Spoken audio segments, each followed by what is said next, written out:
Sentry mode activated. Target acquired. Hey there hunters, and welcome back to the Gunners Guild. It's been quite a while, at least it seems. Anyway, today I'm going to go over Spareshot again, well specifically true Spareshot versus base Spareshot. Finally got around to doing some testing, and thanks to Asterisk for compiling all the data, it now looks super neat and presentable, so let's get into it. First off, let's discuss Spareshot in its base form. In case you're not a gunner, let's go over how that works really quick. When you shoot a bullet or arrow with a coating, there's a chance to not consume that ammo or coating. In previous games, this would basically add a bullet to your reserves as it emptied from the magazine, but in World, it does not consume the ammo out of the magazine. This prolongs your clip, granting higher clip sizes and less frequent reloads. Reloading is one of the biggest DPS killers for gunner, so reloading less is super important. It's so important that it's basically mandatory on all gunner sets in World, which at first was pretty awful because the Xeno Beta set was pretty bad outside that bonus and we're stuck using it, except for Glutton and Support, which had big enough clip sizes as it was. Then Xeno Gamma came along and it was amazing, and there's no reason not to run it. From testing done, Spareshot appears to have a 20% chance to activate or proc rate. This was supposed to be nerfed when Iceborne launched, but it doesn't appear to have been touched at all, which is kind of weird, as the PC version is also at 20%. So you have a 20% chance to effectively increase your clip size by 1 per shot. This can proc off generated bullets, so it can prolong pretty much indefinitely, but RNG is RNG, and mathing out to the infinite is hard. Basically, it effectively means you had a 30% effective increased clip size based on the initial clip size. It kind of sways a bit. Something like Glutton with the base clip size of 8 would have a little over a 50% chance of a clip size of 10 and a 20% chance of a clip size of 12. All this means is that it's really strong. The single biggest DPS boost you can see, which was great because it was very easy to get, especially on Xeno Gamma where it was pretty much free. Now in Iceborne we have multiple ways to get Spareshot. You can still use your Xeno Gamma set, which honestly is not a terrible idea. Seems dumb, but even with G rank armors, tempered monsters and elders can still one-shot you with max defense as a gunner, so what good is defense anyway? Swapping to 3 pieces of high rank armor for Spareshot and much better armor skills generally is a better way to go. And yes, if you haven't noticed, high rank armor is a lot stronger than G rank armor.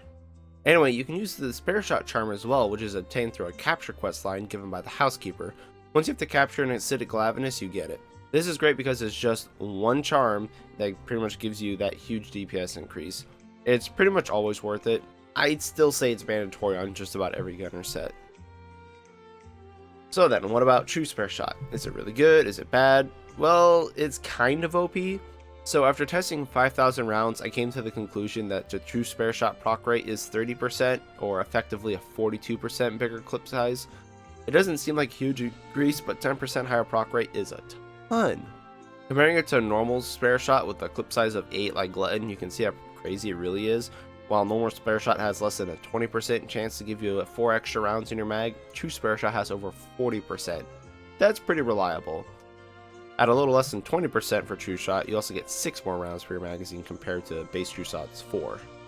On smaller clip sizes, like a clip size of 3 for light bowguns, True Spareshot has almost a 40% chance to have a clip size of 5, almost double what your base Spareshot has, and almost a 20% chance of having clip size 6, doubling your clip sizes. It's crazy. Now, comparing the actual DPS difference when you take into account reload times, recoil levels, clip sizes, and all that stuff is where it gets pretty interesting. With small clip sizes, the extra chance seems pretty nice, being a 5 to 10% more total DPS, which is like a free ammo up skill.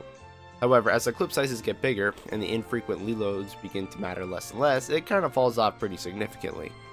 It just gets to a point where the reloads aren't a huge factor in your DPS anymore. Alright, so the real questions. Do I have to run true Spareshot? Can I use regular Spareshot instead? So yeah, while on paper true Spareshot's pretty crazy, especially on smaller clip sizes, the unfortunate downside is that the Nargacuga armor is so bad. It's almost never worth using true Spareshot unless you really like to gamble on Spareshot. Just throwing together some sets on Honey Hunter, you can see that you're losing about 30 to 80 effective raw switching between true Spareshot over base Spareshot. That's of course with like optimal decorations, which I certainly don't have right now. But there's a small caveat in that Pierce builds can use the Nargacuga headpiece, which grants Pierce up and peak performance anyway, which are both really nice, and may actually narrow the gap in those sets, but that's about it to be honest. True Spareshot over base Spareshot is usually worth around 5 to 9% effective raw based on clip sizes.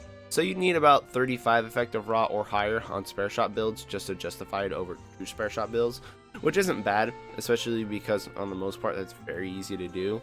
So ultimately, going to true Spareshot is going to depend on your decorations and gear. Maybe later if we get like Arc Temper Nargacuga or just new Nargacuga gear or any gear that gives you true Spareshot, it'll be meta. But right now I think it's maybe at best on par with Spareshot, which isn't really that good because then what's the point? The set really holds it back. It's still really nice if you want to roll those dice. So yeah, it's kind of a roundabout way of saying that true Spareshot is good and it's not good. You can use it or don't use it, works either way. What's true is that Spareshot of some form is still mandatory on all gunner sets. Well, that's all for now. Thank you all for watching, and good luck out there, hunters, and whatever you may be hunting.